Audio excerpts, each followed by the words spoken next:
आता बातमी आहे ठाण्यातून. Thane small scale industries association मार्फत किरकोळ वीज ग्राहकांकडून वीज कायद्याविरुद्ध ओपन एक्सेस ऐवजी किरकोळ ग्राहकांकडून वसुली केल्या जाणाऱ्या व्हीलिंग चार्जेस या विषयासंदर्भात आपली बाजू मांडण्यासाठी ठाण्यातील TSSIA हाऊसमध्ये पत्रकार परिषदेचे आयोजन करण्यात आले होते. माननीय वीज नियामक मंडळाने नुकतेच नव्या वीज दराबाबत सविस्तर आदेश पारित केले आहेत. मात्र याबाबत अपीलीय न्यायाधिकरणाने वीज नियामक आयोगास निर्देश देताना वीज कायदा 2003च्या तरतुदीनुसार वाहन शुल्क वसूल करण्याच्या सूचना दिल्या होत्या. तरीसुद्धा महाराष्ट्र वीज नियामक आयोगाने आपल्या आदेशात यापूर्वी कुठेही किरकोळ ग्राहकांकडून वाहन शुल्क वसूल करण्याबाबत स्पष्टता केली नसताना वितरण कंपनी किरकोळ ग्राहकांकडून वाहन शुल्क वसूल करीत आहे. त्यामुळे किरकोळ ग्राहक अडचणीत आलाय. याबाबत आयोगाने योग्य निर्णय घ्यावा आणि अशी मागणी ठाणे स्मॉल स्केल इंडस्ट्रीज असोसिएशनच्या वतीने पत्रकार परिषदेत करण्यात आली. याबाबत असोसिएशनच्या पदाधिकाऱ्यांनी पत्रकारांसमोर आपली बाजू मांडली. असोसिएशनच्या वतीने संस्थापक अध्यक्ष डॉक्टर MR खंबेटे, उपाध्यक्ष सुनील कुलकर्णी, जनरल सेक्रेटरी भावेश मारू, कार्यकारी सचिव एकनाथ सोनवणे आणि इतर पदाधिकारी उपस्थित होते. या प्रेस कॉन्फरन्ससाठी वृत्तपत्र आणि इलेक्ट्रॉनिक मीडियातील पत्रकार मोठ्या संख्येने उपस्थित होते. पत्रकार परिषद झाल्यावर भोजनाची व्यवस्था करण्यात आली होती.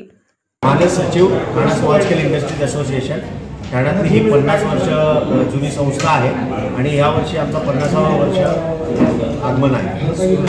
काय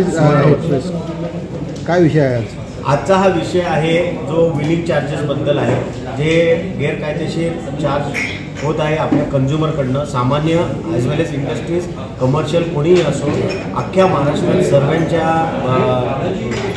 लाईटीच्या बिलमध्ये व्हीलिंग चार्जेस म्हणून हा कर आकारला जातो आहे, जे गैरकायदेशीर आहे. आणि भारतात फक्त आणि फक्त महाराष्ट्र या स्टेटमध्ये हा व्हीलिंग चार्ज म्हणून चार्ज लावला जात आहे. सर, कशामुळे हा व्हीलिंग चार्ज घेतला जात आहे या संदर्भात आपण कशा प्रकारे पाठपुरावा केला आहे आणि कसा लढा असणार आहे? 2016 पासून हे व्हीलिंग चार्ज घेतला जात आहे.